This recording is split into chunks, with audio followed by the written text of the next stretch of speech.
Horrifying true Reddit stories. Do you think you know all the secrets of the dark? Wait until you hear these horrifying true stories shared on Reddit. They might change your view of the world forever. My first Tinder experience ended with him in jail. This story isn't as dramatic as some I've read here, but when I discovered this forum, I knew I wanted to share this experience. 3 years ago, I tried the Tinder app for the first time. I was 25 years old, and although most women my age had tried the app or something similar, I hadn't been single since I was 17. I met my ex-husband in high school. After 6 years, we got married, had a child, and I was happy. But in the later years of our relationship, he began to resent me and the family we had built together. I tried to save the relationship, but the abuse became more frequent and severe. It got to the point where I took my child and fled the house in the middle of the night. I was emotionally wounded and heartbroken. It was a very difficult time in my life. A few months after leaving, I got a new home, a new job, and a renewed sense of life. I was beginning to open up and felt like I was healing. But I felt lonely. I was getting used to sharing custody of my child and spending weekends alone. I didn't want to get into a serious relationship, but I wanted to experience things my 8-year relationship hadn't allowed me to do. Joining Tinder seemed fun. It was something new and scary, and after all the pain, it felt nice to receive so much positive attention. My confidence was low, so the cheap compliments and instant gratification the app offered were amazing. Who was I to deserve all this attention? Why would they choose to talk to me out of all the women? It wasn't the best way to handle the situation, but I wanted to feel desired. That's where I met Derek. Derek was an ordinary guy, nice but not so attractive that it made me uncomfortable. We shared some interests, craft beer, hiking, and he had a sense of humor I liked. We agreed to meet at a local restaurant. I was very nervous. This was my first date in 8 years. I wore my prettiest dress, put on makeup, and went out. As I waited at the restaurant, my hands were sweating, my heart was racing, and I began to doubt myself. He arrived, and everything was awkward at first.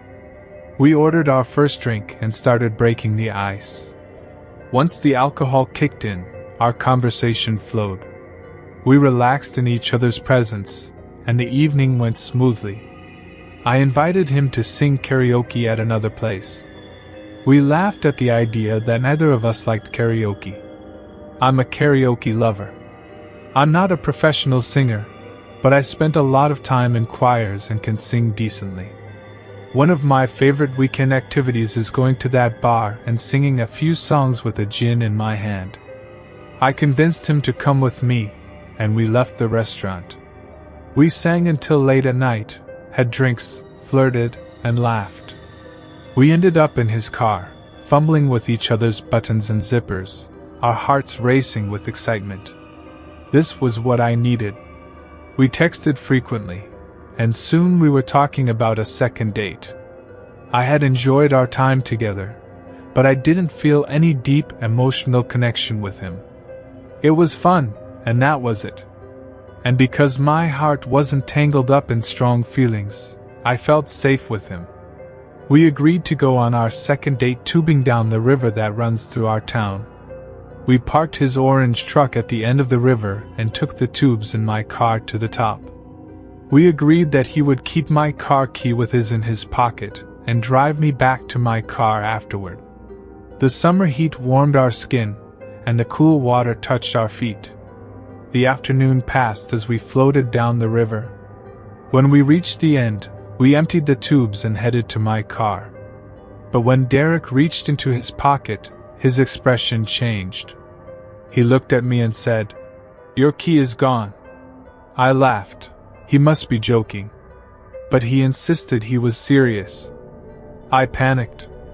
This was the only key to my car, and I had taken it with me to the river. I felt stupid and anxious about how to get a new key if we couldn't find it. The river was long, and we had spent hours tubing. We had stopped at several spots to swim. He offered to drive me home, and I agreed. On the drive, we agreed to meet the next day to search for the key at the spots where we had stopped. We spent the next afternoon searching the swimming spots for the key. We swam over and over, with little hope of finding it. We had to try, and we kept searching. We moved from spot to spot, searching in vain. At the last spot we checked, as the daylight faded into a hazy orange, he noticed something under the water near the shore. It was my keys. We were overjoyed and couldn't believe our luck. To celebrate, we went to his place for some drinks. He parked his truck at the end of a long, shaded driveway, and there was a trailer. He told me he rented a room here from an elderly couple, but they were on vacation, so we were alone. We walked across the bridge and entered the trailer. The inside was messy, not just a few dishes, but every surface was covered in clutter. He took me to his room. It was small and also unclean, dirty clothes, a mattress on the floor, and a plastic bin with some snacks like Doritos and cheap, warm beer. We had sex, and the yellow light of the trailer highlighted the stains on the walls. Afterward, the feeling of pleasure I had felt when we first met faded, and I felt disgusted. I decided this would be our last date. A week passed, and we barely communicated. Our short relationship was ending, and I didn't expect to see him again. My thoughts moved on to other things. The following weekend, my friends were coming to town, and I was excited. We agreed to go to karaoke together on Saturday night. When the day came, I was surprised by a message from Derek on my phone. "Are you going to karaoke tonight?" I replied that I was, and he told me he would be there too. "Didn't you say you don't like karaoke?" I asked, and he replied that he had been invited by a girl he worked with and wanted to let me know in case I was there so I wouldn't be surprised to see him on a date. I thanked him for letting me know, assured him I wouldn't be bothered, and wished him a good date. Around 9:30 p.m., my friends and I arrived at the bar. The dim lights and the reflective stars on the walls, a familiar scene. We ordered our drinks and chose a seat with a good view of the stage. I felt a strange sensation, as if someone was watching me. I turned to scan the room, and our eyes met. Derek and his date were a few seats away, and he was staring at us. He waved enthusiastically with a big smile. His date turned to me, and I hesitantly waved back. I didn't have a problem with him being on a date, but I didn't want to show that we knew each other or disturb his date. My friends were aware of the time I had spent with him, my assessment of the experience, and the message he had sent me earlier. We all agreed it was odd that he would go out of his way to interact with me in front of his date, but no harm, no foul. He was just being friendly. The evening continued, and we enjoyed the atmosphere, singing and laughing. 2 hours later, we were sitting at our table when Derek and his date approached us. He introduced her as Kate, and sat next to me, pulling her to sit beside him at our table. They reeked of alcohol, and it was clear they were completely drunk. Kate seemed nice despite her state, and she started telling a drunken story to our table. My friends and I felt uncomfortable and weren't sure what was happening. Under the table, I felt Derek's sticky hands sliding onto my thigh. His date was right beside him, and I was shocked. Without causing a scene, I quickly removed his hand and excused myself to get another drink. As I crossed the room, I felt his gaze following me, and when I turned, he was staring at me. When I returned, Kate was saying that her taxi had arrived. She exchanged an unsteady goodbye kiss with Derek, then left. Derek stayed with us. Derek's mood shifted after that. He was drunk and unaware of how uncomfortable we were, and it was clear he was upset that his date had left without him. Derek turned his attention to me. He put his heavy arm around my shoulder and leaned in, his breath reeking as he slurred. "You're so nice. I love your laugh." I was stiff and just wanted him to leave. When he got up to get another drink, my friends and I talked about the situation. One of them said, "You know you deserve better than this, right?" I agreed. Even though it was casual, I had made a mistake. We agreed it was best to end the night early, as it didn't seem like he would leave me alone. As a backup plan if things got worse, we agreed that the girls would go to the bathroom and leave through the back door while our male friend distracted Derek and then slipped away. Derek returned to the table, spilling beer on himself. He slurred, "Where are we going next?" I hesitated, but my friend told him we were heading home. Derek said he would come with us, but we politely declined. He was leaning against the wall, barely able to stand. We asked him how he would get home and offered to call him a taxi. Derek frowned and said he could go to my place with me. I tried to politely stop him, telling him my child was with a babysitter, so I couldn't host him. He didn't need to know that wasn't true. He refused the taxi and said he would sleep in his car since his eyes were closing. Given his state, it seemed reasonable for him to sleep in the car, and we agreed. As we started to leave, he stumbled after us. We stopped and reminded him we were all going to sleep. He argued again that he should come with me. My friends and I exchanged glances. It was time to execute our backup plan. The girls and I went to the bathroom while our friend distracted Derek and slipped out the back door. We felt the cool night breeze and hurried toward the hotel. Our friend caught up and told us he had left Derek at the bar. We all felt relieved to be away from him and started walking to the hotel.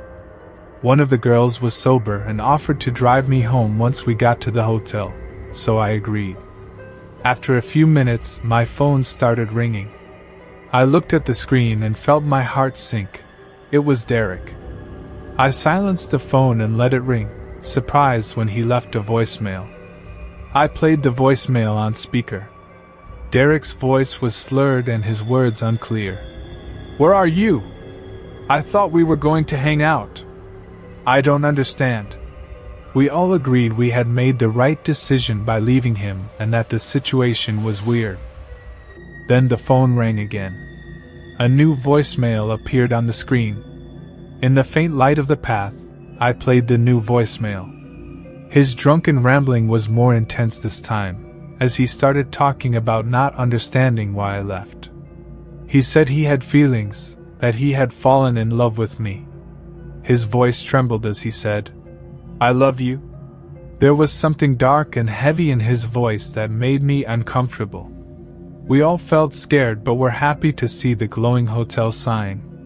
We walked down the hallway to the room so my friend could grab her keys to drive me home. When we entered the room, my phone rang again.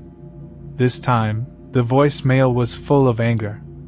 Derek said he loved me, but he was so angry that I had left him at the bar. He talked about how I could do that to him, that he didn't know what he would do. His voice trembled with anger, as he said I had betrayed him. The last thing he said before ending the call was, "You know, I'm starting to really hate you." This man was unstable, and I was terrified. I was grateful that this side of Derek hadn't shown up when we were alone in his isolated trailer. My friends hugged me and told me to call them if I needed anything and to keep them updated. My friend drove me home, and when I opened the door and stepped into the comfort of my house, I felt overwhelmed. The night hadn't gone as expected, and Derek's unsettling behavior had triggered my fears. After coming out of an abusive relationship, his actions at the bar and the voicemails reminded me of things that were unfortunately familiar. Then I saw headlights. It was too late for anyone to be on the street. I looked through the curtain, and my blood ran cold. Derek was sitting in his orange car. My mind raced. I was in a panic. This guy could barely stand when we left. He was heavily drunk. How had he driven to my house? How had he found me? I remembered the week before when he had driven me home after losing the key. How stupid had I been? I barely knew him. We had only met 3 times. Derek's face was stiff and filled with anger as he sat in the dark car, staring at my house. He wasn't getting out. He was just staring while I watched from the window. All the lights were off inside. I was sure he couldn't see me. Then my phone screen lit up. He was calling me again. I quickly hid the phone so he wouldn't see the light, my hands shaking. I played the voicemail as quietly as possible. This time, Derek said only one sentence, a sentence that sent terror through my body. In a drunken, mocking tone, he said softly, "Where are you?" Then the call ended. I was terrified. Somehow, I hadn't really thought I could be in danger and thought all the fear was due to my past experiences. Surely I was overreacting, and it was my fault for reading too much into the situation. I shouldn't be this scared, and I didn't want to cause a scene. But that last voicemail was the final straw. Even if I was overreacting, at the very least, he was a drunk driver. I called the police, and they told me someone would arrive in minutes. As I looked out the window, I saw him get out of his car. He was done waiting. His steps were heavy as he swayed on the sidewalk, looking around. Derek's voice pierced the night. He started screaming my name. The raw anger in his voice was palpable through the walls, and he was shouting in the street, "Where are you?" Derek started swaying toward my house when red and blue police lights appeared, illuminating his face and highlighting every ounce of anger in his features. 2 police cars arrived, and the officers got out. I was still watching from inside the dark house and couldn't hear much of what was happening. I watched them administer a breathalyzer test, which he of course failed. The officers checked his car and talked to him for a while. One of the officers came to my door. I talked to him about what had happened, and he was very sympathetic. He said that while Derek's actions were disturbing, there wasn't much they could do without a direct threat. They told me they would take him into custody for the night, and might charge him with driving under the influence. But he would be out tomorrow. They advised me to keep my doors locked and stay safe. A tow truck arrived to remove his orange car from the road, and I saw him arguing with the officers. The officers weren't tolerating him, and they turned him around to put handcuffs on his wrists. As the cuffs clicked shut, he shouted one last time, staring directly at the window I was hiding behind. "I know you're there. Why don't you come out and say goodnight?" Quickly, the street returned to its quiet state. The calm shadows of the night swallowed the chaos that had just unfolded. The next day, Derek sent me a message. "I'm so sorry about last night. I was in a bad place." I replied that his actions were unacceptable. How dare he come to my house where my child lived, and asked never to hear from him again. He apologized one last time, and I haven't heard from him since. In the following months, I would sometimes see him riding a bike to and from work, so I knew he had lost his license. I was always cautious about running into him, and thankfully, it never happened. I can only imagine how angry he was after that night, losing his license. I later found out he moved to the mainland, which was a huge relief for me, and I no longer felt tense in the city. So, Derek, let's never meet again.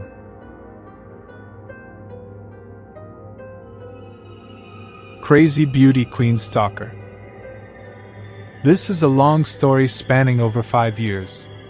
I've shared it before, but some users on Reddit managed to uncover the identity of the former beauty queen, and even my own identity.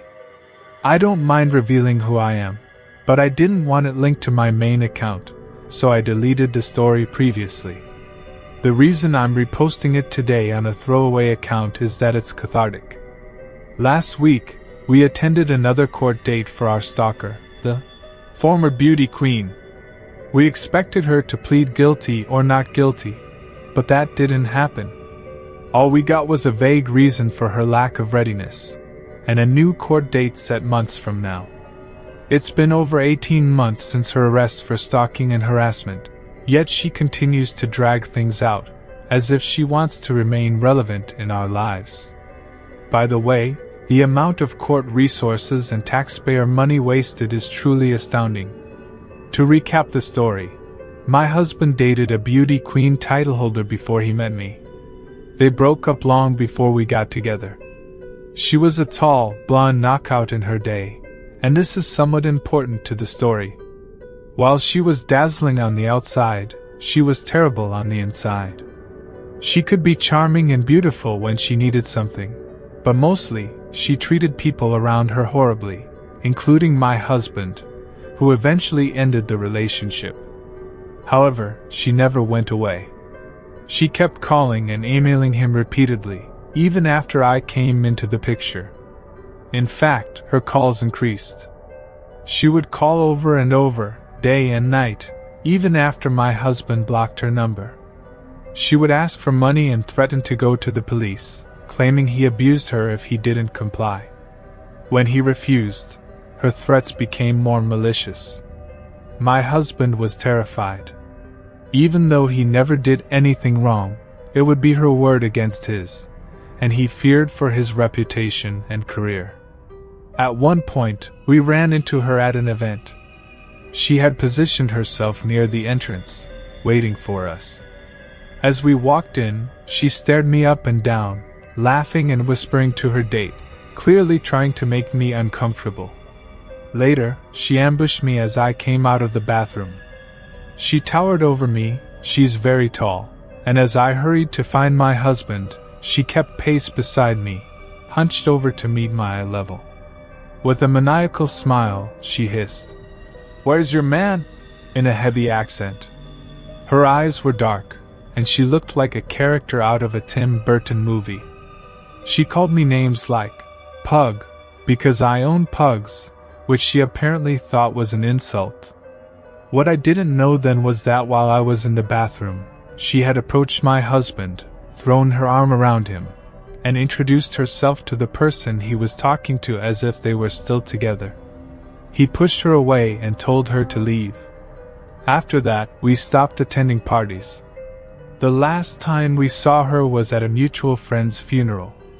She followed me around during the wake, joining my conversations as if she were part of the group.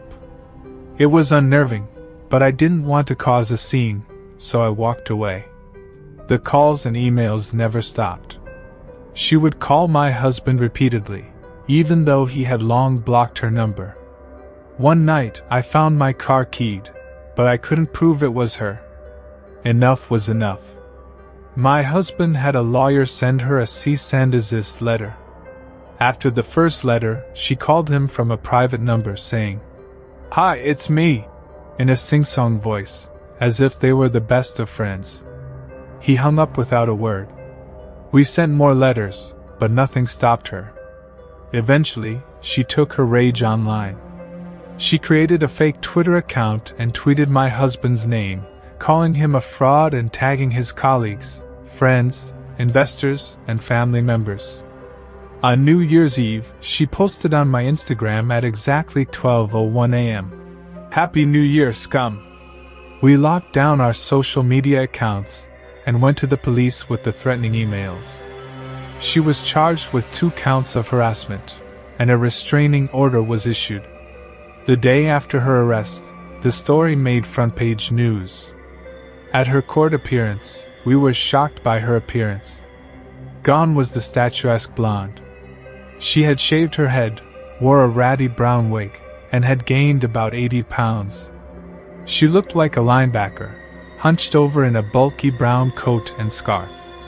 Her eyes were dark and narrowed, and she kept glaring at us and whispering to her lawyer. The restraining order didn't faze her. If anything, it made her angrier. She began posting photos of me and my husband on multiple fake social media accounts, calling him a pedophile and making racist and transphobic comments. She photoshopped pictures of him wearing heavy makeup and referred to him as a pre-op transgender. She posted unflattering photos of me, calling me old and ugly. But what bothered me most were the sinister captions. "Keep an eye on your kids because I'll be watching." Or, "How's your Uber order?" She posted pictures of my husband's workplace, even though she wasn't allowed within 2 blocks of it. The police said they couldn't do much unless she explicitly tagged us. I took screenshots of everything. Many of her posts were nonsensical, but most were photos of us with derogatory or ominous captions. We couldn't get her accounts shut down. I became anxious whenever my kids played outside. My elderly mother was too scared to take the baby out in the stroller. It affected all of our lives. She taunted us with posts like, "Catch me if you can." She posted close-ups of her dog's genitals with my name beside it. The calls started again, this time to our home phone. She would call and hang up, or chant weirdly as if casting a spell. She even posted photos of a pentagram and candles, captioning it, "Ring ring." Finally, the police asked us to give video statements. We provided them with a drive containing thousands of screenshots of her posts. She was arrested again and charged with 2 more counts of criminal harassment. My husband was furious, but as a mother, I just wanted it to be over. She frequently mentioned our kids in her online rants, calling them rude names, which upset me the most. The judge issued a social media ban for her. By the time she was rearrested, her fake Twitter account, which mostly contained insults and references to my family, had over 16,000 tweets in a 3-month period. She had no followers, so the tweets were just for herself. The posts tagging me stopped, and things quieted down, but we're still on edge. I even feel weird walking into my kitchen at night, creeped out that she might be outside watching. I'd put nothing past her, as nothing is more dangerous than a desperate woman with nothing to lose, a quote she herself posted. I don't know what's wrong with her. From what I've researched, she might be a malignant narcissist with other mental issues. But I can say she was a terrible person long before she decided to make our lives miserable. Crazy beauty queen turned stalker. I'd love nothing more than to never see her again. But if going to court helps keep her away from us forever, then bring it on. As an aside, we heard from a reliable source that after my husband broke up with her, she allegedly became known to the police for similar threats against other men. While my husband dodged a bullet with her false abuse claims, others weren't so lucky. One of her posts, translated from her native language, reads, "Violent women never answer questions. They enjoy prolonging misunderstandings indefinitely. I seek to contact people only to torment them. My cruelty is my last attachment to the world." Don't tell strangers who follow you home your name. I've always followed this forum silently, and this is my first time posting. I've wanted to share this story ever since I started reading other stories. Here's what happened. I was 16 years old, I'm 26 now, and my aunt was visiting our town. We were on our way back from the grocery store, heading to my mom's house.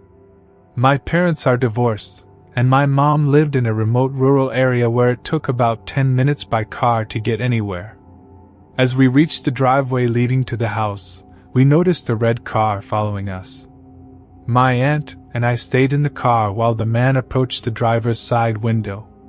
I can't pinpoint why, but I immediately felt he was off. He looked extremely suspicious, pale skin, overly intense staring, and just an overall strange demeanor. He claimed he was lost and looking for directions to a gym in the neighboring town, which was only a minute away from the grocery store we had just come from, in a completely opposite direction of where he was headed. It was odd, but I gave him the directions. He thanked me but kept staring at me. Then he asked if we knew each other, and I said, "No." He introduced himself by name, and I again confirmed I didn't know him. After a few awkward seconds of staring, he asked for my name. Feeling nervous and being stupid at the time, I told him. That was a huge mistake. He confirmed we didn't know each other, then went back to his car and left. My aunt and I agreed he was a weird guy, but we tried to brush it off and took the groceries inside. From where we parked, we had to walk down a winding path behind the house to reach the back door. As I sat on the living room couch, I looked out the window and saw the red car in the driveway again. My aunt later told me he had approached the door and claimed he forgot the directions. She gave him the directions briefly, right, left, right, and told him to leave. The directions were very straightforward if he followed the main roads. I was terrified, and so was my aunt, but we didn't see him again. A month later, I was at my dad's house scrolling through Facebook. Tip: always keep your profiles private. Within minutes, I received a message from the same man asking if I wanted him to come visit me. I was home alone, and of course, I was horrified. I blocked him immediately and told my dad, who spoke to a friend in the police to find out more about this guy. It turned out he had been expelled from a local university for stalking others and already had 2 prior stalking charges plus a restraining order. How terrifying! Another month passed, and I was in the study hall with a friend who told me about a man who had been stalking his older sister. I don't remember the exact details, but the story involved a serious stalking incident. The creepiest part was that the stalker had tried to push his sister off the road to force her to stop. When she did, he jumped out of his car and started approaching my friend's car, who quickly turned around and sped away. As you might have guessed, the stalker was the same creepy guy I had encountered. So, creepy pale stalker guy, let's never meet again. Update: after posting this story, I decided to reach out to my friend who told me about his sister's story. He asked if I had heard about last summer when the guy was arrested for attempting to kidnap 3 women within an hour, failing all attempts. He also nearly hit the father of one of the victims who was with her. I confirmed the news through an article. I'm still shocked by all of this.